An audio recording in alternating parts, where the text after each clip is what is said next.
It's April 16th, and it's the next day after a beautiful day.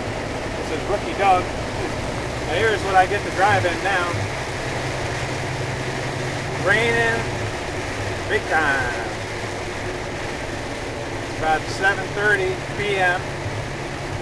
and windshield wipers are on as fast as they can go. I'm going about 35 miles an hour. And you can actually see that from the camera. You can see better than I can see. Sometimes if you use UV protection sunglasses, you can actually see through the water better when it's raining.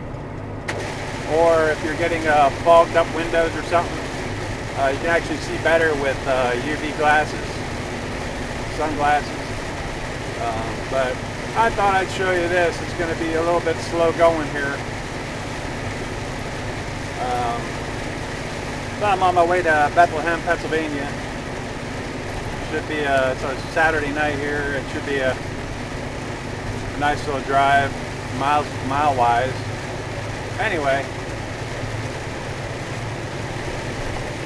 I'm in Harrisburg right now, so I'm signing off.